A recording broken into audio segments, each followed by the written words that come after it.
Okay, let's get started. Hello, welcome everyone. My name is Shazia Sadek. I am a professor of computer science at the University of Queensland. I will be your MC for today, and it is my pleasure to welcome everyone to this session on AI Horizons in conversation with Australia's leading and emerging leaders in researchers in AI.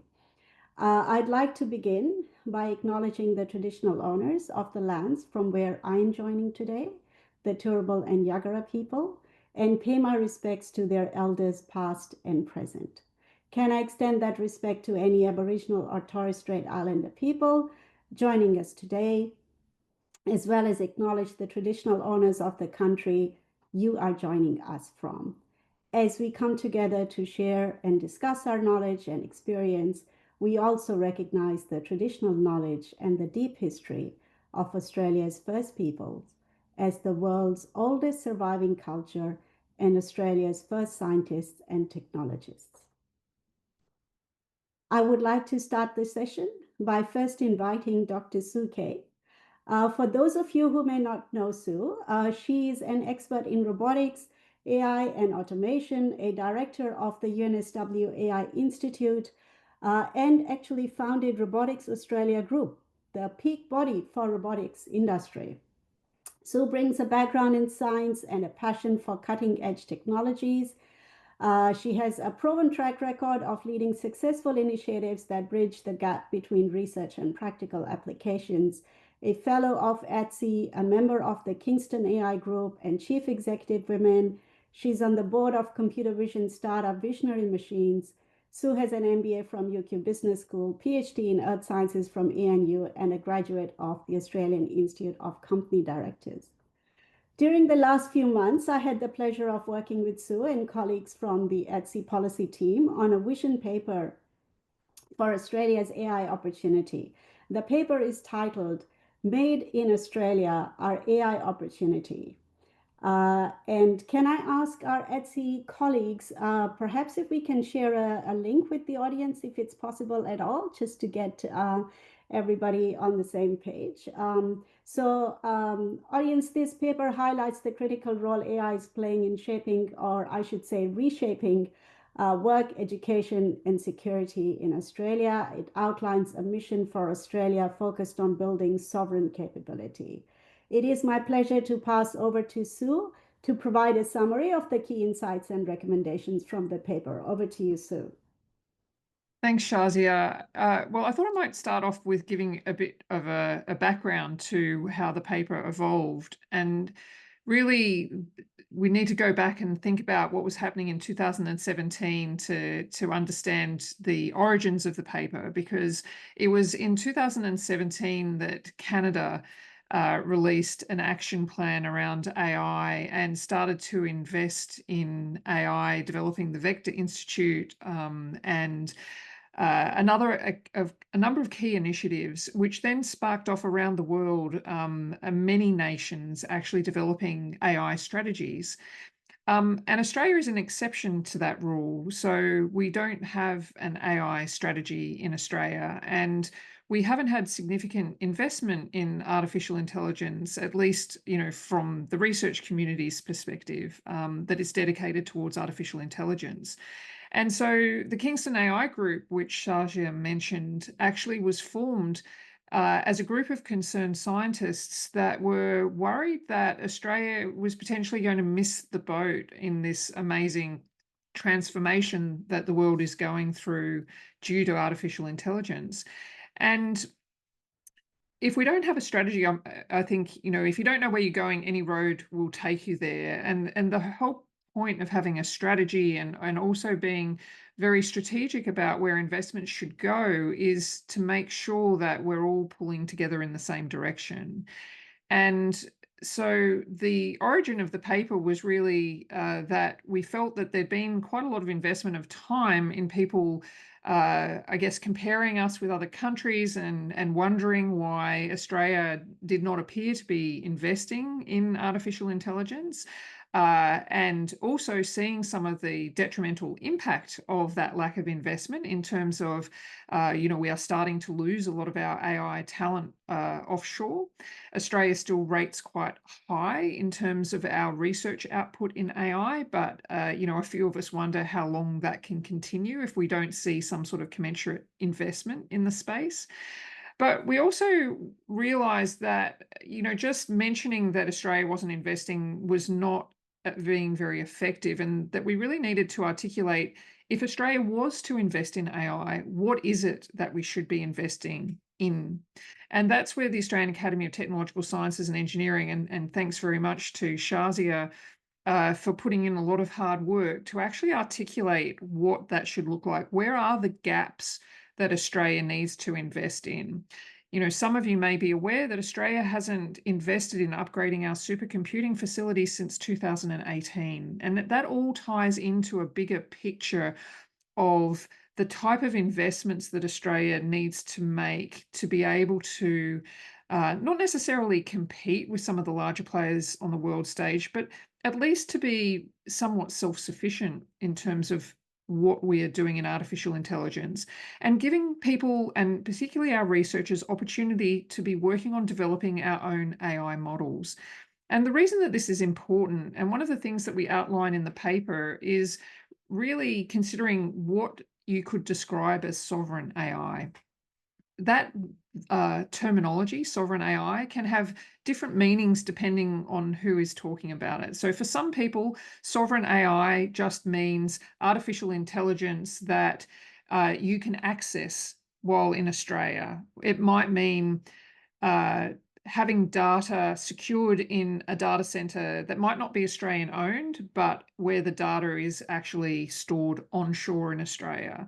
But our definition of sovereign AI, I guess, implies a little bit more control of the location of data and the location of ownership than in many people's definition. And the reason that we think that is important is because, and as we outline in the paper, Australia has a number of nationally significant data sets that currently really have not been used to develop AI models to create value from that content. And it's the sort of information that you don't really want to open up to people outside of Australia. In many cases, it's things like our health data that if we were to develop models we could potentially develop much more personalised medicine for the Australian population.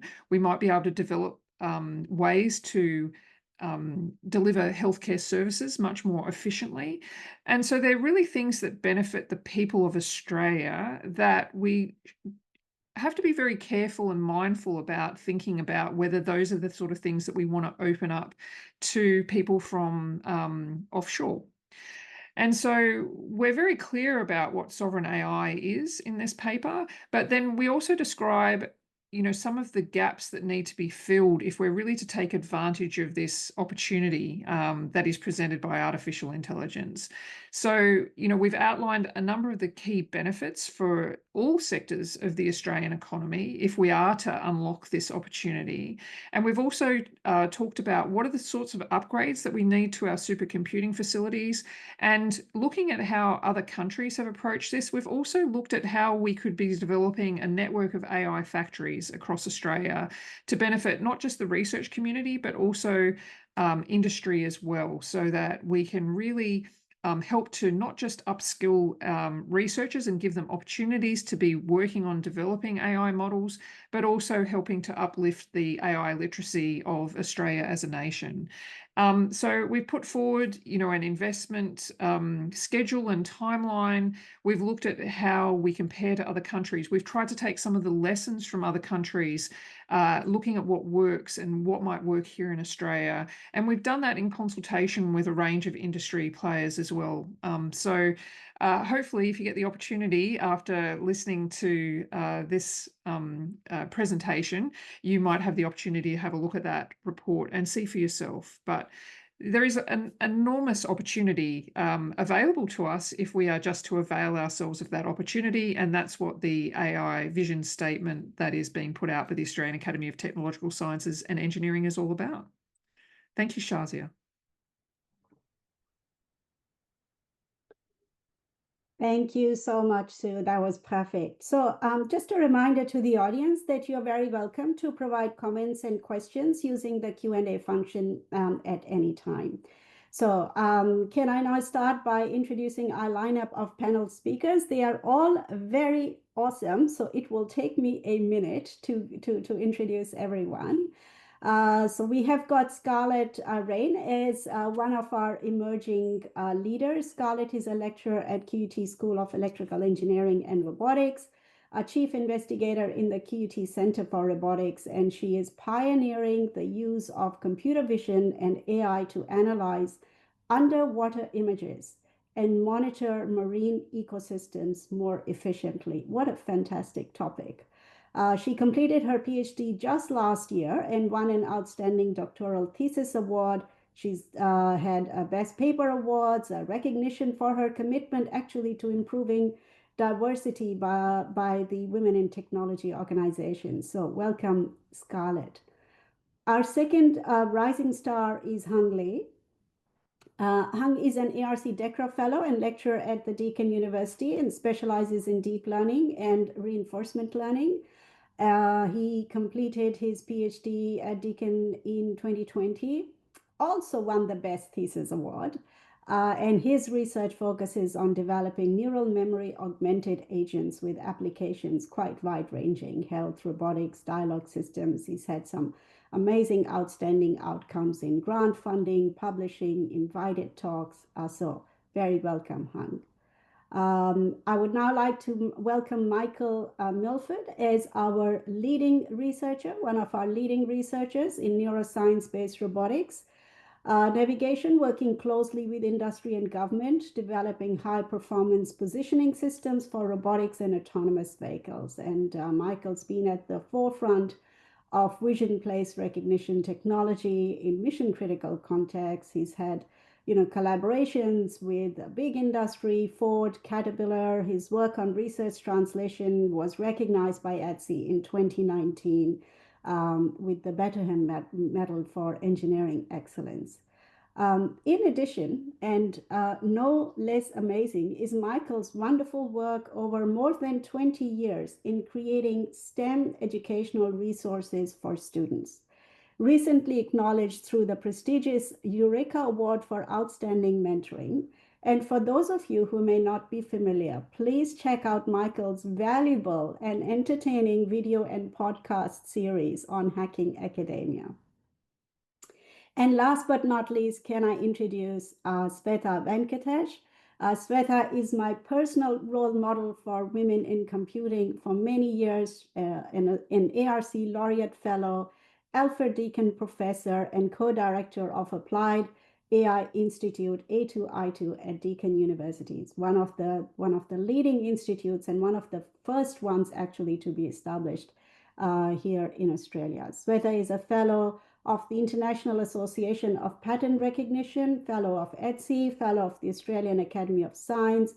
Her team has tackled a wide range of problems of societal significance, in critical areas such as autism, security, aged cares. The outcomes have had far-reaching impacts. There's just too many to list.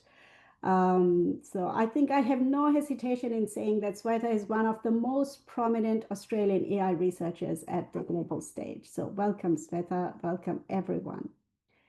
So now to panel speakers. I have a few kickoff questions.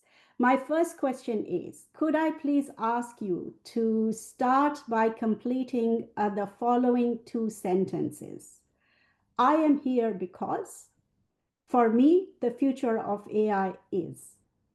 And let us start in reverse order. Sveta, can I invite you to start? Thank you, Shazia.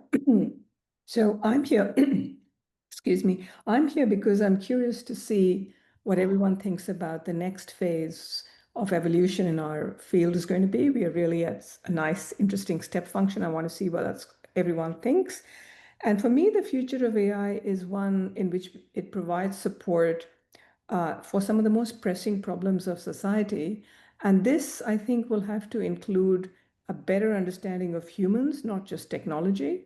So that's the kind of future I'm looking forward to. Thank you, Shazia. Thank you, Sveta. Over to you, Michael.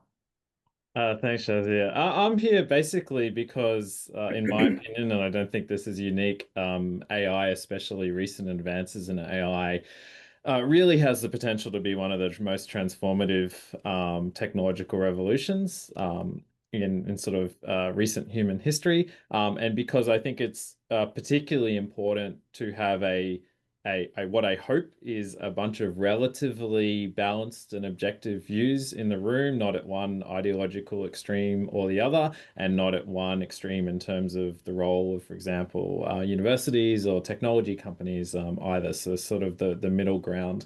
For me, the future of AI, I would say, is overall positive, complicated, and nuanced.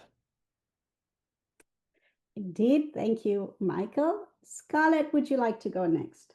Thanks, Shazia. So I'm here because I design AI and computer vision algorithms for ecological and environmental conservation. So I'm interested to see if I can bring this more applied AI perspective to this panel today. And for me, the future of AI sort of is in line with that. So for me, it's all about improving our capacity as humans to fight for the environment. I think oftentimes people think about AI and they just immediately think about ChatGPT, which is a form of AI. But I think there are many other applications for AI in really important application areas. And for me, I'm passionate about using AI to try and conserve our ocean ecosystems. Fantastic. Thank you, Scarlett. Very inspiring. Hank, over to you. Okay, thank you.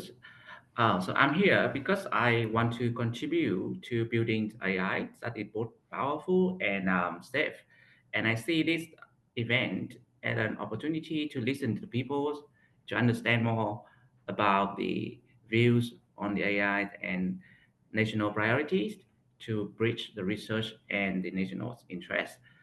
And for me, the future of AI is about creating systems that are not only technically advanced, but also it should be trustworthy, uh, relevant to the nations, and also align with human values. Yes. Very nice. Thank you, everyone. That was brilliant. So let us now hear a story on the collaboration between our leading and emerging leaders. Michael and Scarlett, can you share with us a story or an example of a collaborative project that involves the two of you? Sure, Shazia. Let me just briefly kick us off, and then I think Scarlett can fill in most of the more important details. So, Scarlett and I work as colleagues in the QT Center for Robotics, but I think particularly we're working together in that I came through the whole system 15, 20 years ago. And so I think I have a bunch of ideas around how to build a vibrant ecosystem of talented, younger rising star researchers. But of course, a lot of those things that I think I know are either somewhat out of date or completely out of touch with the reality. So I think in particular, Scarlett and I have been working together to try and understand what it really means to build a supportive, rich ecosystem of this next generation of world-class researchers who are trying to have positive impact on the world as well. And with that, I'll throw over to Scarlett to say whether we've been doing an okay job or what we can improve. Yeah, so I think we've been doing a good job, Michael. I think it's been really great to work, closely with you because at the moment, from my perspective, it seems like universities are struggling broadly in Australia. I think it's fair to say, and academic careers are really challenging. So more and more, it's important to be strategic, to make decisions to try to maximize your impact, maximize your output, and Michael's really helped me with that kind of direction. And I think more and more as well, it's important to have sort of the support and sponsorship of more senior academics. And so, yeah, Michael and I have been working really closely together, and I've really benefited from him being able to kind of provide that support. And I don't think that's an isolated experience. I think more and more in Australia in academia, having those kind of relationships are really important. Just to add one more thing, I think working that it's obviously a two-way street, and I think the number one thing that I've got in return over the last few years doing this especially is how to get the balance right between being pragmatic and trying to help people be effective and efficient without sucking all of the joy and passion out of the whole reason why they signed up to do this in the first place. And that's a balancing act that we're constantly working at together. Mhm. Well said, Michael, and thank you so much, Scarlett, for sharing your point of view there too. So just at the meta level on how to build vibrant research ecosystems and bringing the next generation of our emerging leaders together into the field. Thank you so much. Sveta and Hung, how about you?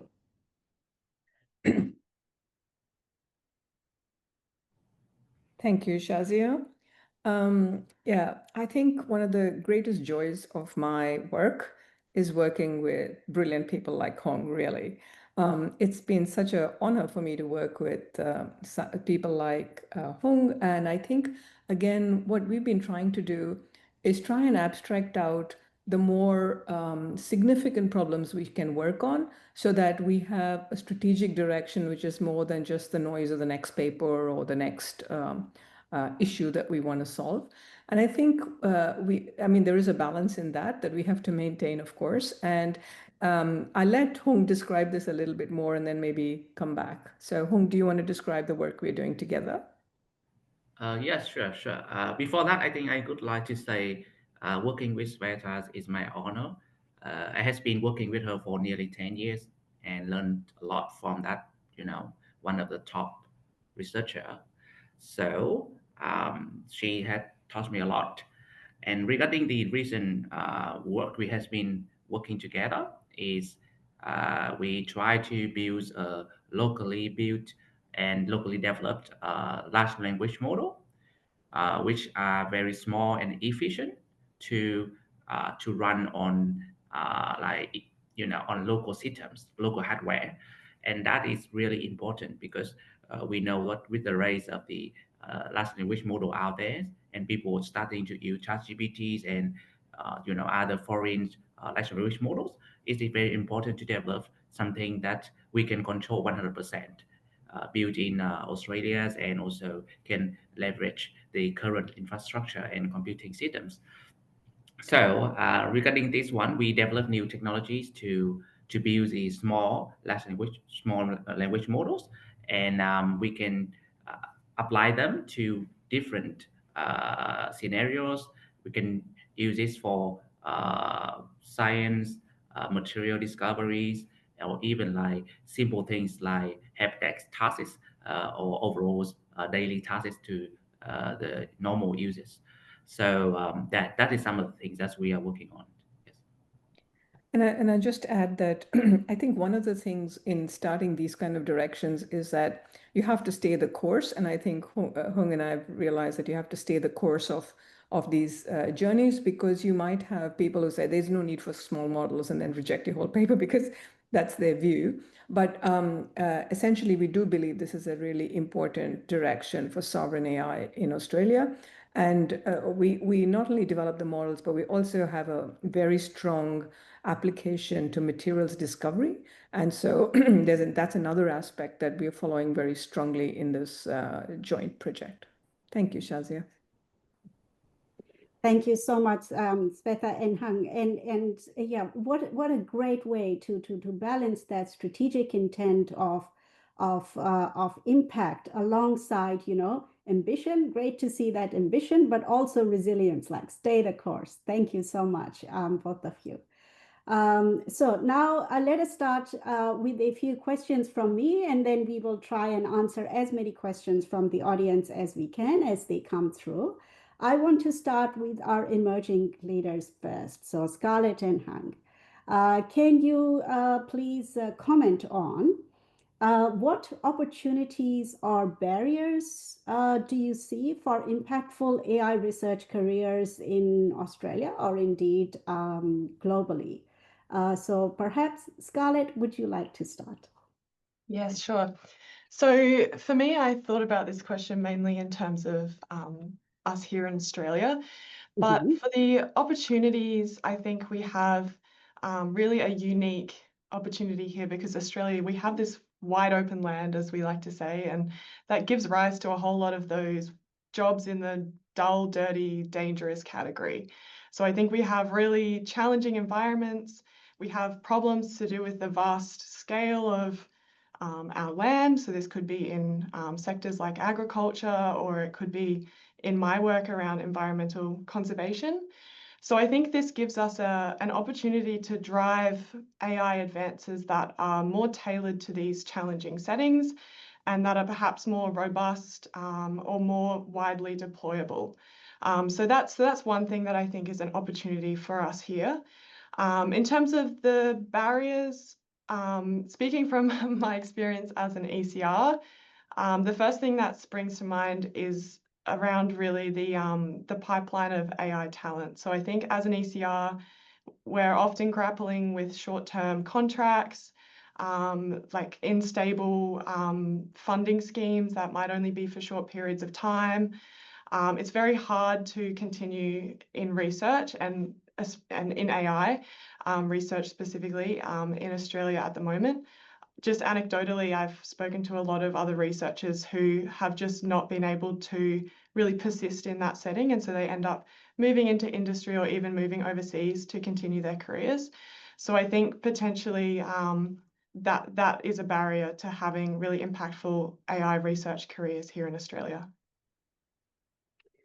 Thank you, Scarlett, for raising that. Yeah, that is a very serious issue. And I think one of the work that we are trying to do together with the Learned Academies is just bring this AI capability, particularly in our people, to the surface. So thanks for raising that. And great take on the opportunity side. Thank you. Han, over to you. Thank you. I couldn't agree more with Scarlett about one of the opportunities is that we have a lot of unique problems to solve in Australia.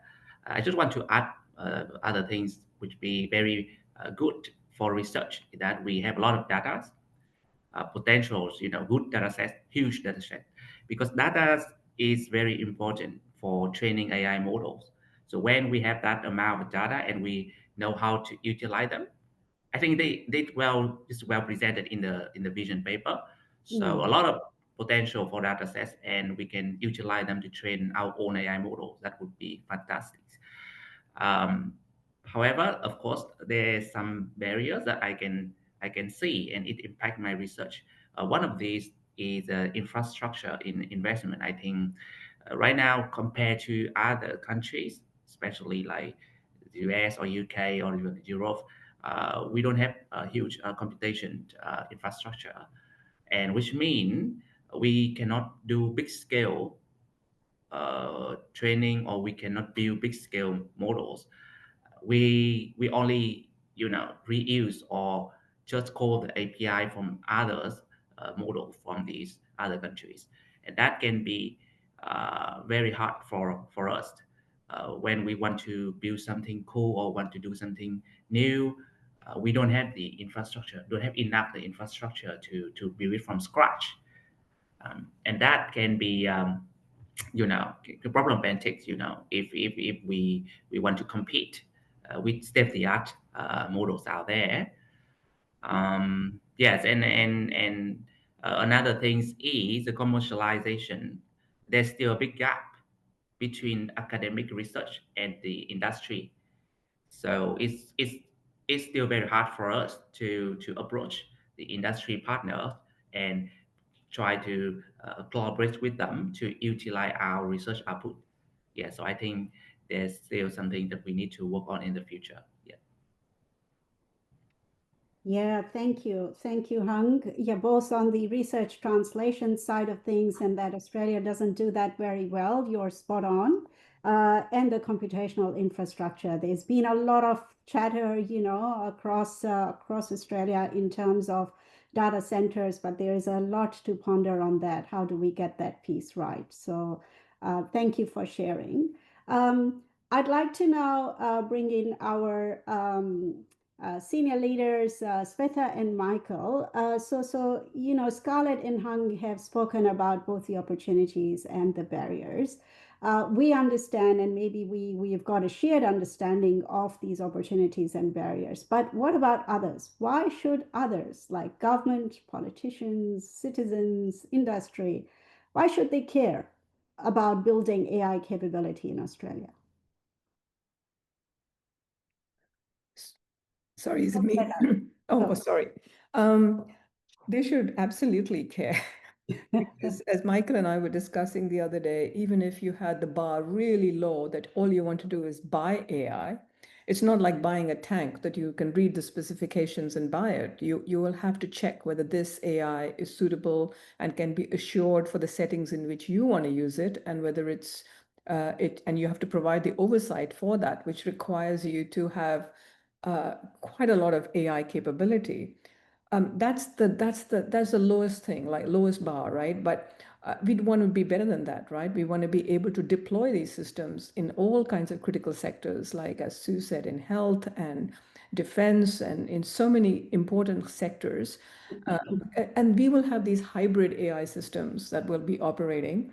We need to have new capabilities that can decide on the oversight and governance of these hybrid systems. Is the autonomy being shared as you want it to be shared, or is it not working as you? All of this requires AI solutions, right? These are not just can be some sort of guessed from what's happening. And of course, we want to build our own models, right? We want to build specific models that are sovereign AI. In our case, we think they have to be small. It could be big, whichever. And definitely, we have to use all these wonderful data sets we have to produce solutions that are relevant to the Australian people. And lastly, we've got such good researchers in Australia. We should be leading in this area. And it's almost a tragedy that we don't have enough, funding or investment in this space. So I think at all levels, people should care. Federal government should care. Local governments should care. Industry should care. And we should invest. So over to you, Michael. I don't think I really have much to add. I guess just to link both a challenge and an opportunity. So I guess Svetha and I and others spend a lot of time around the world mingling. I regularly am the dumbest, least accomplished, or feel like I'm the dumbest, least accomplished person in the room. But it's very inspiring hearing from amazing world-class researchers around the world. And there's a lot of rhetoric around where Australian researchers can really leave their mark and do great things. And some of it's just rhetoric, but some of it's legitimate. I would say the one thing that Australian researchers in AI and to be honest, in other fields have a superpower compared to a lot of our overseas peers is peers who are no more, and this is going to sound like I'm criticizing my overseas colleagues, but peers who are no more talented or passionate about their work in certain other locations will basically just walk into large amounts of industry funding and support. In Australia, and again, this sounds like I'm critiquing the industry sector. I'm not critiquing it. It's on the academics as well. In Australia, you have to generally really, really, really work to establish real value for industry working with academia or researchers. And so the one thing I would particularly put Australian research ecosystems up against anyone around the world is their level of understanding of value propositions for companies, the economics of how businesses and companies that they work with might actually be benefited by developing new AI technologies, for example.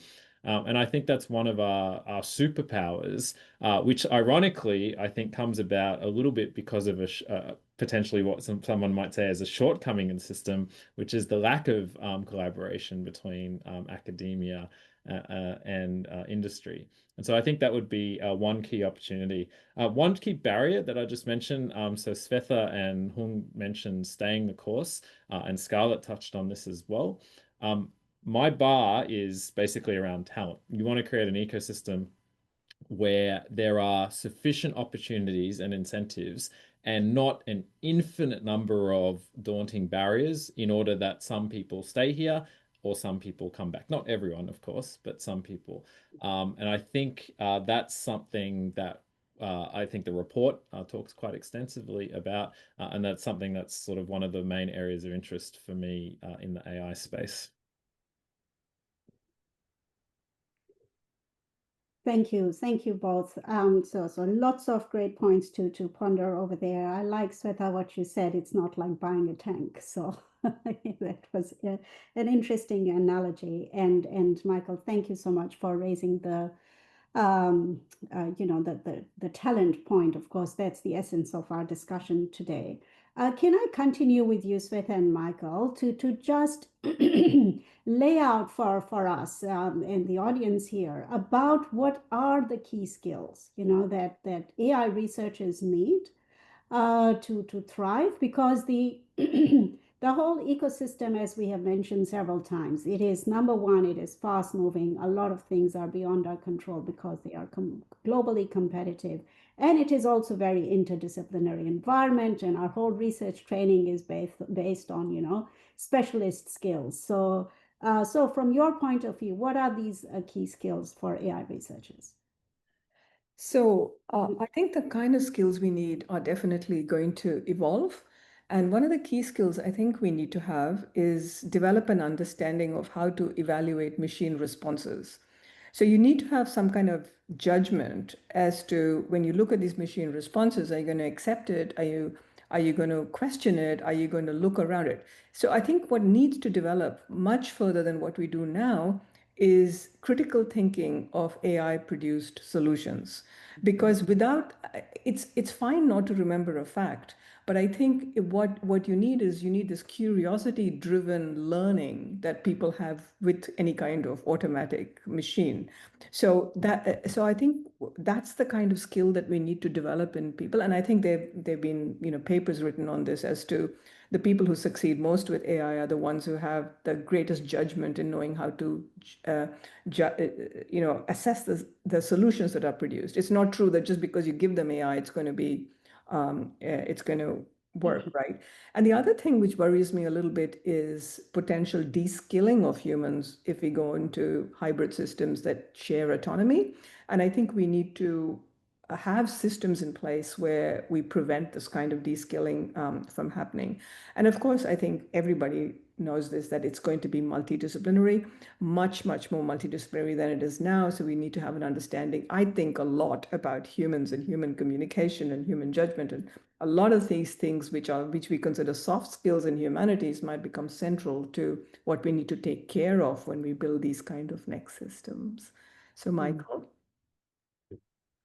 I like modern academia is accused both positively and negatively of being increasingly corporatized, but branding, being able to talk about the value or potential value of a research is obviously important. I think one of the key problems is the answer to your question, Shazia. You would get polar opposite answers depending on which community you're within. So in a large chunk of the community, if you haven't published 20 ICLR, NeurIPS, and other papers, no one cares. They literally don't care. And a lot of the top jobs, that's all they care about. The perverse irony being that they care more about the paper outcomes as first authors than they care about the actual industry applied research that you did. I'm taking it to an extreme, but there's an element of truth there. And then other sectors will care more about the societal impact and other things. But then again, especially for early career researchers, actually getting all the way from fundamental research beyond proof of concept, beyond pilot studies, which are hard enough, to an actually enduringly deployed product or widget or impact, that is incredibly difficult, even for the most talented and passionate researchers. So I think that one of the crux of the problems is, depending on which sector or part of the industry, government, or academia you're in, the answer to what you just asked will vary hugely. And I think that's one of the things we need to work at. Yeah, indeed. So while I've have you here in terms of the key skills, I'm just going to step back a little bit, even though we are talking about research skills and in terms of talent at the very, let's say, more advanced end of the education pipeline. What about these critical thinking skills, especially what you mentioned, Sweta, just going back, like, do we need to revisit at an earlier stage, secondary school, primary school? Any thoughts on that? I think so. I'm not very clear on how to even do it, but I feel that it's going to be something that we will all need. You need to have a feel. it's interesting. I think you need to have a feel for the solution, which doesn't come from vacuum. It comes because you have knowledge of the subject, right? It comes because you have the background knowledge. So you still need all the background knowledge so that you can have a feel, you have a feel for the solution. And I do believe that the current system of education, both in school and in university, does not really encourage us to do critical thinking. It encourages us to remember facts or, processes that have been validated by someone else. So I think that we need to change all these systems so that we become more critical thinking. We can apply critical judgment to these things. It's going to become, I think, a core skill. Yeah, so particularly what you mentioned around de-skilling, we see this interplay between trust and reliance, right? You may not trust it, but you still rely on it, and that's going to be increasing, with young children, even, who don't even understand it, let alone trust it. So that is something that worries me a little bit. Michael, any thoughts from you? I'm interested in what Scarlett and Hung think in terms of what skills they thought would be useful and what skills actually ended up being useful in reality so far. Yes, let's do that. Scarlett, go for it. Yeah, I think there's definitely been a real transition between the skills that I thought would be most useful, which have turned out to be useful in my career so far. I think, at the very beginning, I thought I would just be writing code solo all the time, and now obviously we have these tools that really take those low-level programming skills away, and now it's much more of a higher level ideas kind of situation. So I think, yeah, it's definitely shifting, and I really agree with you, Svetha, on the critical thinking aspect. And as a lecturer in a university as well, I'm seeing that in the students that I'm teaching as well, is that a lot of them aren't able to necessarily critically analyze what the outputs are, and they'll be more likely to believe what ChatGPT told them about the content than what's in the lecture slides. So I think this is something we need to continue to work through for sure. Thank you, Scarlett. Any thoughts from you, Han, on the skills topic? Yeah. All right. I just want to ask few points like the skill. One of the most important skill right now for the new generation of workforce is you have to adapt with the new tools and the new technologies. A lot of things AI will do for you, and to be able to not to be replaced by AI, you need to how to utilize it to serve your study, to serve your job. And how to do that? You need to learn to work with AI. You cannot run away from it. You have to learn to work with it and utilize it to make your work better. So it's happened to everyone, and even like to researcher like us. Right now, I think Scarlett said it, we code with AI. We need to learn how to code with AI. And of course, when we work with them, we need to know when we trust them and when we should validate or verify whatever they produce to us. And that would be very important skill in the future, I think.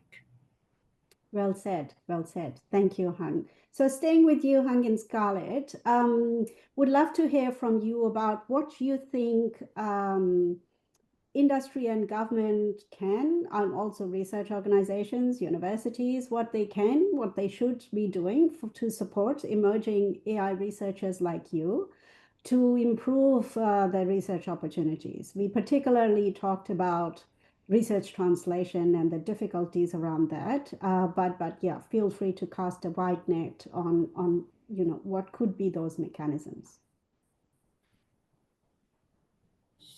So Yeah, go for it. Scarlett, okay, I'll go first. I think in terms of funding, that is the most important thing to emerging researcher. I think there should be like more funding scheme for young researcher, because right now it's simply too hard.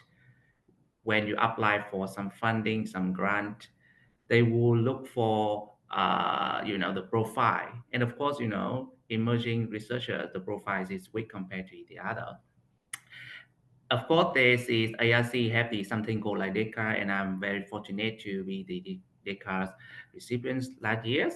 But again, I hope for more opportunities, more grant funding scheme that specialize or focus on young researcher to give us more opportunity to lead and to propose new ideas and execute the ideas. I think that would be wonderful if the Yeah. government would consider that. Yes. I completely agree with you, Hung. For me, because my research is really on that applied end of things, I would sort of extend your ideas more towards the industry collaboration piece. So from my experience as an ECR, it's very, very challenging to get industry collaborations up off the ground. Of course, companies are likely to either continue their work with existing more senior researchers, which they have the relationships with, or they're maybe less keen to start a collaboration with a university anyway, because that can be a whole lot of effort and overhead required.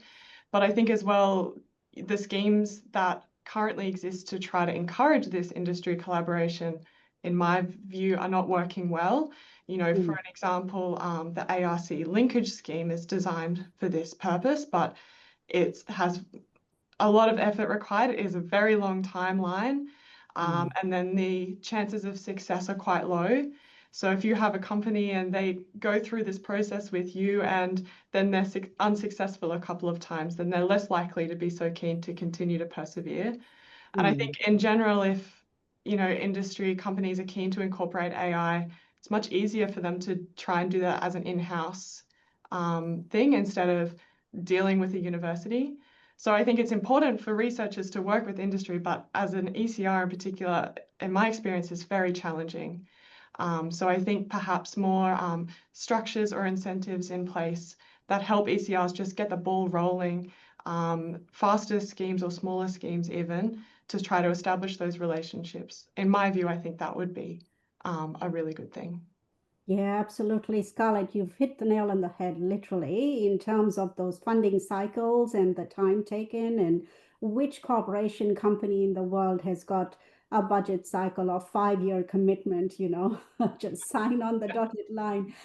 Indeed, we need to really think outside the box. On the same topic, Swetha and Michael, can you comment a little bit on your knowledge of initiatives and investments that you are seeing internationally?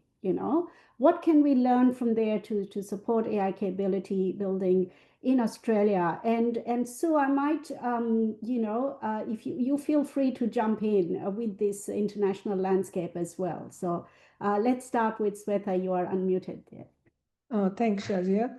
Yes, I think I think the paper describes it quite well in terms of the landscape of international funding. But my own personal experience is that even I'm just working with a small state in India, and they're so much more advanced in thinking about their AI strategy than we are at the federal level here. So, as example, they have set up a data exchange stack where they put out all their data sets, which they're open. They're saying anybody can work on it. Give me a solution, I'll implement it. They've prioritized the use cases that they want for maximum impact in the state. They've set up, of course, mechanisms by which industry and academia and the government can work together. These are very useful things, right? Because they've already done the hard yards for you, which is outline the use cases of highest impact for them. And you go and solve any one of them, they'll give you the data for it, right? So we need to learn all these things. I mean, it is at the policy level, as you say, it's a priority issue. And of course, as nicely pointed out by both Hung and Scarlett, it's a funding issue that we must solve. So I'll stop there and let the others talk about it. I'll just add a couple of things and then throw to Sue.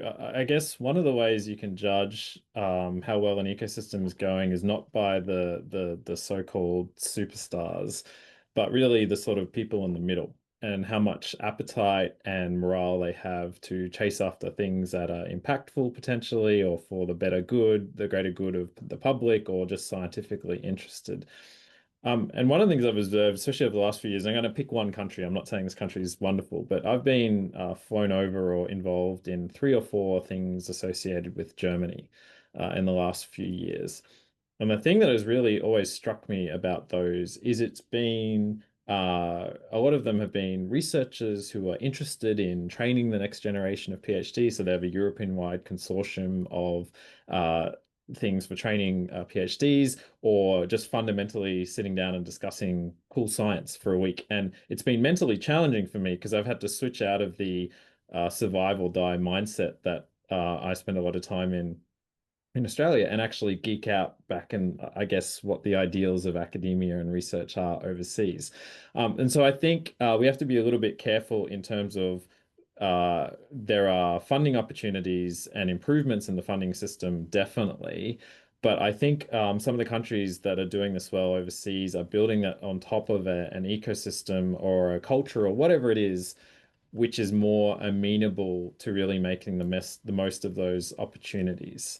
And so it's obviously a bit of each. The number one mistake everyone makes is not looking at precedent and not looking at learning from what other people have done overseas. That is definitely something we need to do more of. But the number 2 mistake, which always follows that, is, I guess, and I'm not saying anyone on this call is doing that, is assuming that you can just transplant something from one of those other countries without very significant adaptation, or even maybe not doing it in some cases, to our local context. So some challenges in doing that well, I think. Well said, Michael. Thank you so much. So would you like to add to this conversation? Well, I'll just add, I've just come back from Chinese Taipei, and they have a very similar population size to us, but are not as wealthy. And they are a bit bemused when I suggest that the Australian government, doesn't have enough money to invest in AI in the same way that they're investing in AI to make it the second pillar of their economy. I mean, I guess partly it's a risk thing, but fundamentally, we have $5 trillion locked up in our superannuation funds. And one of the things that I know in Chinese Taipei they have trouble understanding is why we don't invest that in Australia. If Taiwan, Chinese Taipei had that level of investment sitting around available to be invested, then they invest in their own country. And I agree with Michael that, we need to take lessons from other countries, but we also need to be sensitive to context. But sometimes I think we're actually just almost willfully blind to the way that other countries are able to make things happen when there is the political will and, importantly, the ambition to be able to make a difference. And I feel that Australia is lacking that ambition for reasons that I'm not sure I fully understand. Mm-hmm. Thank you, Sue. I'm just going to use a few minutes to go to a few questions. I just hopped there, and there's quite a few nice questions. So from Raymond Parker, and Sue, perhaps you can talk to this as well. The question is, do you think that prioritizing the development of a secure sovereign platform, a collaborative AI connection hub, can help support the advance of our collective efforts? Well, Raymond, I I actually think it doesn't matter what we invest in as long as we invest in something. And I don't really have a fixed view on exactly what that should look like, but at the moment, in terms of government programs to support AI, we are investing $10 million a year, and it's just not enough. And I think there are a number of ways that we could be investing differently, and your suggestion could make a lot of sense, but we just need to invest at the end of the day. And I think that almost anywhere where we invest that money in AI is going to be useful. Thank you, Sue. There's a question/comment for you, Scarlett, from Carrie Hilliard. Is it worth reaching out to firms that you would be interested to collaborate with? Have you spoken to with a view to their applying for the funding via the industry growth program. This is relatively easy to get for a small company. So here is a tip from Carrie. Thank you very much, Carrie. I've definitely reached out to quite a few firms that I'm interested to collaborate with, and sometimes it's a bit challenging to find a common problem that they have that also aligns with what I think is a realistic research solution to kind of meet that problem. So that can also be a part of it. I'm not super familiar with the industry growth program as yet, but I'll definitely look into that and see if it's a viable opportunity. So thank you, Carrie. Yeah, there we go. There we go. There is a bit of a, even speaking the same language journey that we have to make there. So there is a comment and I think a question from John Dixon Sveta, particularly about the point of de-skilling society, at least in relation to traditional skills. So John says he would like to hear more about the nature and capacities of Australian governance that would be required in an AI-enabled future world. What guidance might be available to maximize national benefits and minimize risks? For example, criminal applications. Well, I don't think I've thought it through to that level, but I'm thinking more about systems where the AI and the human are working together to solve a problem. For example, say surgery, where there is a probe that's helping can do things autonomously, but so can the surgeon. And the question is, how will they pass control to each other? And then in that, you don't want the surgeon to be over-reliant on the AI decisions and still want to retain the skills that they had before. And I read a recent paper which said that, for example, in radiology, they noticed that AI plus the human, they found afterwards that the humans got de-skilled in the task of actually finding the tumors with the radiology. So I'm just thinking that you have to create systems that continuously ask the human to take over, if you like, so that this inherent process of de-skilling doesn't occur and they don't over-rely on the system. And I think the same thing would happen to issues in criminology. Like, for example, there could be decision-making systems that are being hybrid between humans and machines. And the question is, are you comfortable with which part the machine's doing, which part the human's doing, and make sure that some of the complicated things the machines are doing, you still have a feel for the solution for that.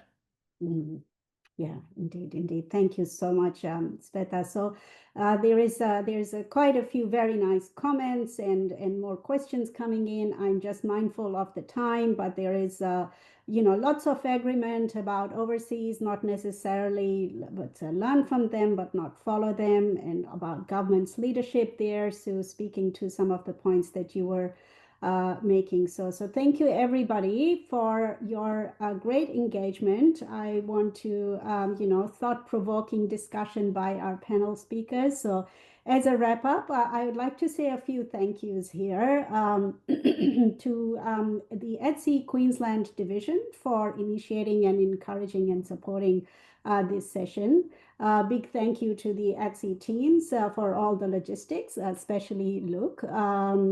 Of course, to everyone, all our audience who's participated today, and a big thanks to our speakers, Sue, Michael, Sveta, Hung, and Scarlett. So to close, can I ask each panel member to provide us with a short closing statement, one idea or recommendation on what should be done to accelerate AI capability building in Australia?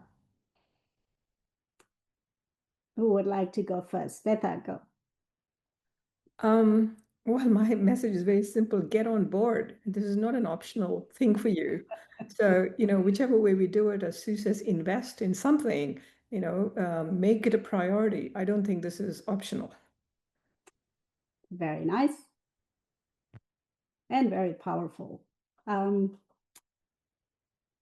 is next? Hang, would you like? Oh, Michael, go. I would just add one of the things I always like, it can feel really frustrating and basically completely hopeless engaging this exercise over and over again. At times, at least it does to me. One of the things I always reassure myself with is if you look at the history of other transformative technologies. So in my area, it was GPS. So GPS is everywhere, used by everyone. And it's only about 50 years old, but and there's a nice retrospective story told about it as a mature technology that everyone used. But in the early days, it was completely chaotic. People wanted to kill the program, all those sort of things. And so even though it can feel like our voice isn't being heard or it's all messy or there's a million different opinions in the room, I think that's part and parcel of any new transformative technology. So I think we need to keep doing what we're doing, for example, in sessions like today. And I'm still optimistic despite all of the challenges that we face. Thank you for that positive note, Michael, and to hear from our emerging leaders. Hung, would you like to go? Sure, thank you. My comment is that maybe we should start with something small. If we don't do anything, we should start with something small.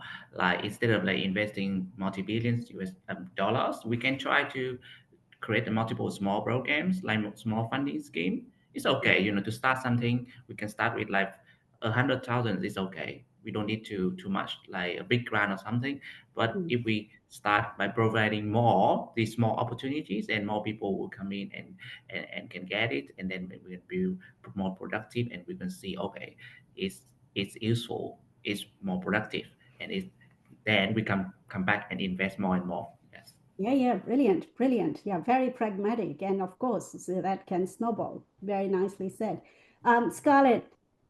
My idea is really just back on the pipeline topic, and I think this goes the whole way through. So Sveta already talked a lot about education, and at the early stages, I think that's important.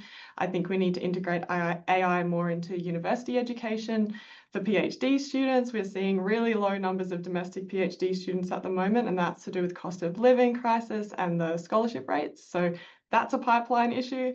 And then at the ECR stage as well, I witness a pipeline issue due to lack of funding and lack of sort of stable research positions as well. So I don't have one idea. I think it's sort of multiple points along that pipeline.